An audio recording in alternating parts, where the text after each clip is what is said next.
estava a favor do cristianismo.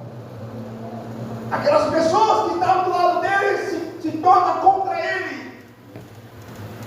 Mas Barnabé vê que agora ele podia ser morto e se vai lá para a sua cidade, fica um tempo lá.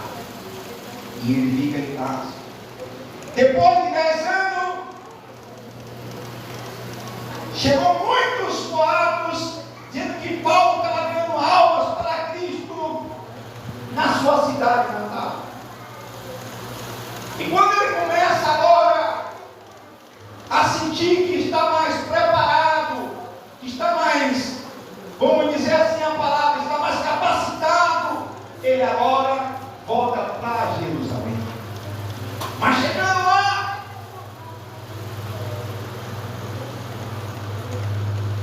chama ele e diz: olha, você vai fazer a obra do Senhor.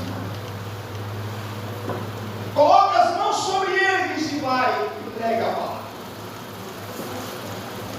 Quando eu vejo o apóstolo Paulo começando o seu bom combate, a sua primeira carreira, a sua primeira viagem, era pregar o Evangelho, navegando vários barcos, vários navios, para poder chegar em várias cidades, mas não era na parte de Israel, era na África, era na Europa, era na Ásia.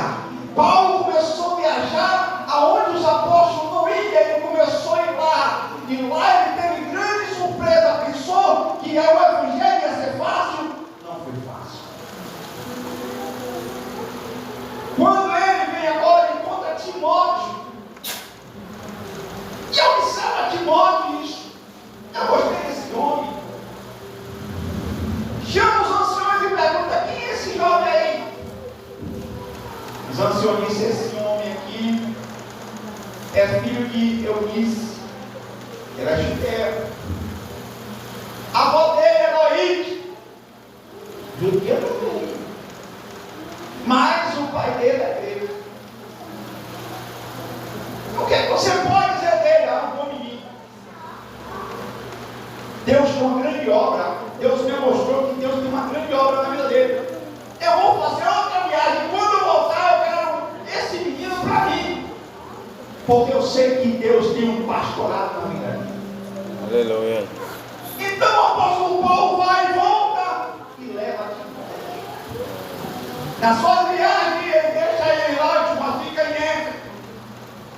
Eu já ganhei muita alma aqui, mas eu quero que você cuide dessas almas aqui. O apóstolo Paulo faz a sua primeira viagem, a segunda viagem, mas na terceira viagem, o apóstolo Paulo é levado não por conta própria lá para Roma, porque os próprios judeus se levantaram contra ele, tentou matar ele e chamou as autoridades e disse: olha, esse homem aqui tem que ser preso. Na sua primeira prisão, ele vai por causa de inveja e por causa, vamos dizer assim, porque era um homem religioso. Fica 2 anos preso, depois é solto, e ele volta e continua pregando a palavra. Paulo não para. Eu estava lendo o livro de Atos Apóstolos, capítulo 19, que Paulo estava pregando lá em Coríntio. Foi esse momento que Paulo queria parar, porque Paulo começou a pregar o Evangelho, e aquele povo não aceitou o Evangelho. Tentaram agora contra a vida de Paulo. Paulo começa agora a ficar desanimado, volta para casa e chega e diz: olha, Deus, eu não vou mais pregar o Evangelho. Paulo quer parar a sua carreira no meio.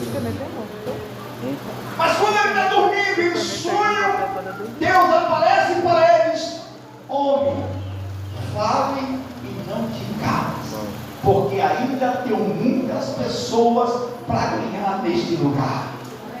Há momento que acontece isso conosco também, de querer ter uma parada, de estacionar, porque a rejeição está sendo grande, a perseguição está sendo grande, e muitas das vezes não é porque você tem fé em Deus, é porque você não quer mais suportar as perseguições.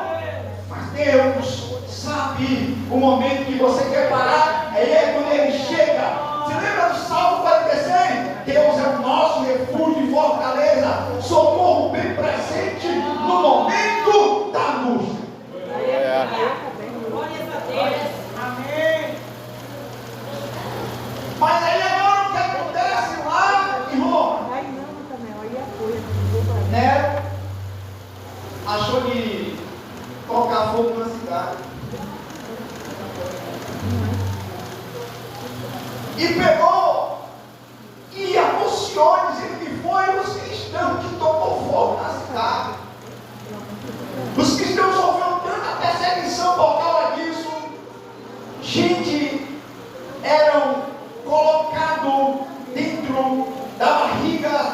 de bois, fechado a barriga dos bois para morrer ali sem respiração. Jogava nas arenas com as mãos amarradas, com a boca fechada, para não pedir ajuda dos leões com fome devoravam. E Paulo foi lançado em umas masmorras, tipo assim, em uma caverna, sem luz, sem ventilação, em um lugar frio, aonde, segundo os historiadores, aonde só tinha ratos grandes. Paulo não tinha ninguém com ele ali.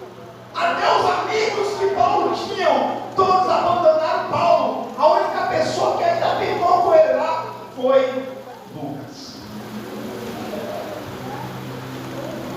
E Paulo aí lembra de Timóteo. Ele começa a escrever para Timóteo, porque ele já tinha passado pela primeira sentença, pelo primeiro julgamento, dizendo que ele estava condenado à morte. Aí ele vem dizer: quanto a mim, olha o que ele fala para Timóteo, eu estou já oferecido por privação. O tempo da minha partida é chegar. Então Paulo, ele finaliza a sua fé em três situações. A primeira é o presente. Por que presente? Porque ele diz: quanto a mim, estou sendo já oferecido por privação, e o tempo da minha partida é chegar. Ele está dizendo: olha, o meu sacrifício não é um sacrifício em vão, é um sacrifício de gratidão, porque existia vários sacrifícios: sacrifício por pecado, sacrifício por leproso, sacrifício porque alguém era condenado à morte.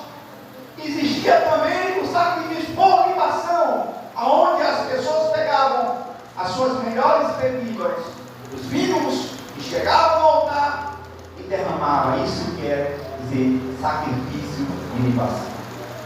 Paulo estava dizendo: o meu sacrifício é um sacrifício de gratidão. Se eu estou morrendo, eu estou morrendo por boa causa. Se eu estou morrendo pelo Evangelho. Se eu estou morrendo, eu vou morrer por nosso Senhor Jesus Cristo, porque eu sei que esse Evangelho não vai ficar só na Ásia, nem na África, nem na Europa, porque um dia vai chegar na América, e na América vai chegar na América do Sul, um dia também vai chegar no Brasil vai chegar na Bahia, e na Bahia vai chegar em Catu, e vai estar justo lá pregando esse Evangelho. Ele vem aqui, é uma fé presente. O termo, irmão, no grego, eu estava olhando aqui, a palavra partida, o nome, eu estava, por que ele diz partida? Chama analuz. Analuz no grego quer dizer partida. Ele dava essa palavra para as embarcações. Antes de um navio navegar, eles levantavam a âncora. Era isso que Paulo está dizendo: levanta-se a vela e levanta a âncora, porque eu vou partir. Mas partir para onde? É partir para a carnalidade, para a prostituição, para a fofoca, para a mentira. Partir para onde? Para a política. Partir para onde? Eu vou partir para onde? Ele diz: a minha partida é o céu.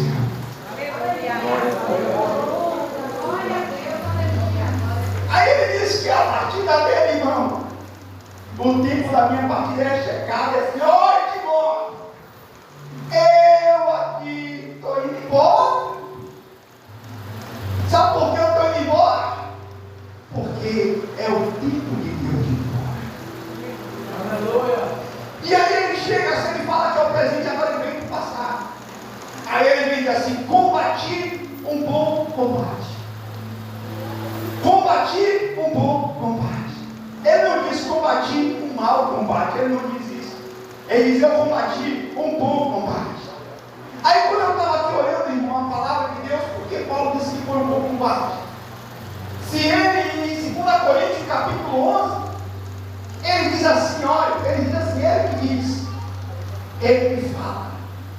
2 Coríntios, ele diz assim: 5 vezes recebi os judeus uma quarentena de ações, 3 vezes fui castigado por vara, uma vez fui apredejado, em naufrágio 3 vezes, uma noite e um dia passei na voagem do mar, em jornada muitas vezes, em perigo de rio muitas vezes, em fome muitas vezes, em decepção muitas vezes, em perigo de salteadores muitas vezes, em perigo entre os patrícios muitas vezes, em perigo entre os gentios muitas vezes, em perigo na cidade muitas vezes, em perigo no deserto muitas vezes, em perigo no mar muitas vezes, em trabalho, em fadiga, em vigília, muitas vezes tive fome, tive sede, em jejum muitas vezes, frio, nudez, além das coisas exteriores, o que há de pesar sobre mim diariamente, a preocupação com toda a vida.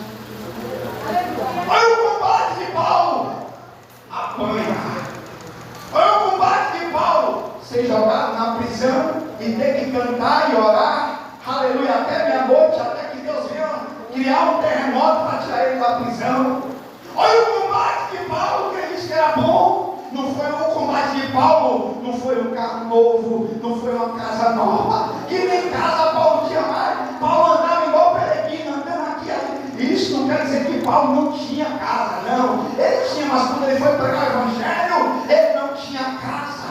Aleluia, ele não andava em carro novo, ele não andava em carro novo, nem cavalo ele tinha mais. Ele estava andando a pé, tinha que estar em caridade de irmão, recebendo dinheiro para poder pagar sua viagem de navio, para pegar a palavra. Que combate bom é esse? Um combate onde ele estava pregando a palavra, teve que ir em um prédio, colocar ele no centro para descer, e o centro saiu bolando, e Paulo saiu todo ferido. Mas que combate bom é esse? Disse, só prega para o evangelho. Mas Paulo disse que era um bom combate. Aleluia. Ele estava falando do passado, fé do passado. Ele falava com tanta fé, dizendo: eu sofri isso tudo e não vou me gloriar nisso. Mas se eu soubesse isso, eu estava aqui, ó, plena quinta-feira, cheio aqui de irmãos, eu já passei fome, eu já passei perigo, o irmão Anivaldo me decepcionou, o irmão Nelson me abandonou, o irmão ali foi até tal lugar pegar comigo, e lá eu fui, aconteceu isso comigo, eu ganhei muitas almas, meu lenço saía curando as pessoas, eu levantei muito paralítico, ressuscitei mortos, ganhei muitas pessoas, fiz de tudo, fiz de fraco, fiz de livre, fiz de pedido, fiz de lei, eu fiz de tudo, mas eu ganhei muita alma. Paulo não fazia isso de maneira nenhuma. Ele disse: se eu quiser me gloriar, eu tenho que me gloriar na minha fraqueza, porque quando eu estou pensando que quero desistir de Cristo, tem uma voz que me diz assim: olha, o meu poder se aperfeiçoa na sua fraqueza, é na fraqueza que Deus vem e levanta o crente, é quando ele morre mais humilde, mais manso, porque isso é fruto do Espírito Santo. Mas ele vem e diz: olha, Timóteo, eita Deus, ele agora vai para o futuro. Ele diz assim: já agora a coroa da justiça está guardada, o qual o Senhor, reto, justo juiz, me dará naquele dia. Não somente a mim, mas também a todos quantos amam a sua vida. Glória a Deus. Oh, glória a Deus. Paulo diz: olha, Timóteo, eu quero dizer uma coisa.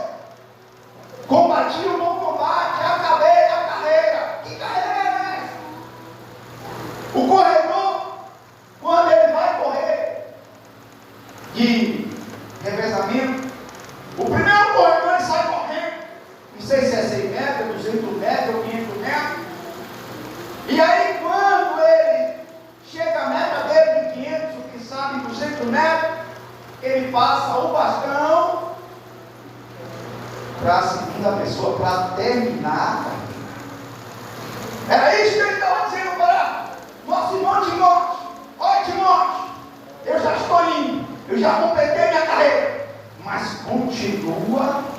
pregando a minha palavra.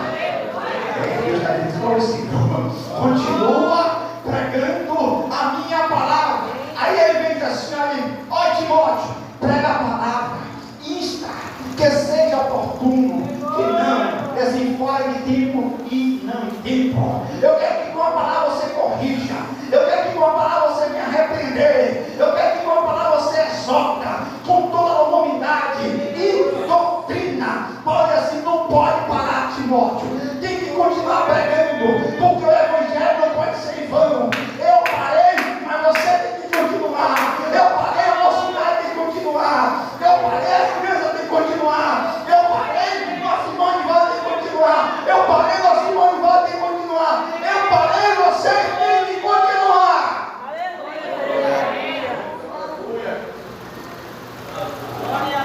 Aí por isso que ele vai dizer, sabe por que você não pode parar, Timóteo? Eu já parei, porque chegou meu tempo. Eu vou ser morto pelo evangelho. Mas eu tenho uma certeza que eu estou sendo morto aqui, mas estou subindo com vida, porque o Senhor Jesus, Ele me tem uma coroa da justiça. O que é coroa da justiça? É aquele que viveu em vida reta, em vida de justiça, em vida retidão, andou com fidelidade de Deus, não só no meio do caminho, mas até a morte. Por isso que Ele diz: quem vai separar nós do amor de Jesus? Nada nos separar do amor de Jesus. Não é a morte, não é a nudez, não é a contenda, não é o falatório. Nada neste mundo pode nos separar. Por que, irmão? Porque Jesus, Ele tem coroa de justiça, Ele tem coroa de vida, Ele tem coroa de alegria, Ele tem coroa, aleluia, que nunca se acaba, que é incorruptível. É por isso que João vai escrever o livro de Apocalipse, olha aí. Guarda o que tem, para que ninguém corrompa. Aleluia. Você vai parar o seu combate no meio do caminho. Você vai largar a sua coroa. A maior alegria do crente, aleluia, eu vou parar escondendo. A maior alegria do crente não é ele estar bem financeiramente. A maior alegria do crente é o que Jesus falou. Você não se alegra com isso não, mas se alegre vocês aí e a mim, porque o nosso nome está escrito no livro da vida. E o que nós estamos fazendo aqui? Mantendo o nosso livro na vida. O que nós estamos fazendo aqui? Mantendo o nosso nome no livro da vida. Ele não quer, mas Jesus quer.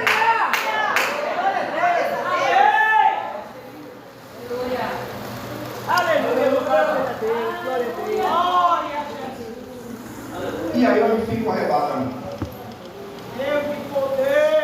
A qualquer momento, Jesus vai arrebatar. A qualquer momento, Jesus vai arrebatar a sua igreja. Muitas das vezes a nossa vida está mais na terra do que no céu.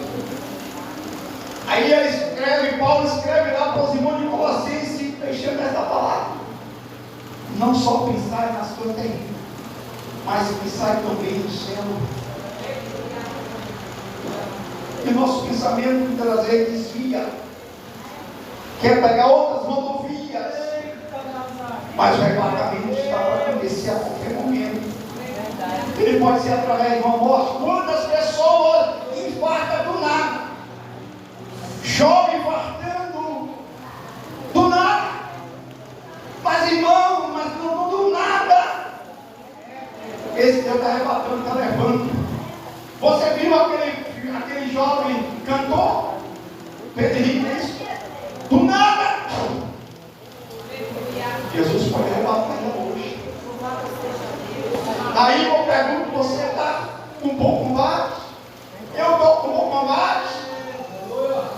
Aí por isso que Paulo exorta a Timóteo, continua, Timóteo, milita, porque tu és um bom soldado, porque a coroa da vida está preparada não só para mim, mas para todos que amam a vida do Senhor.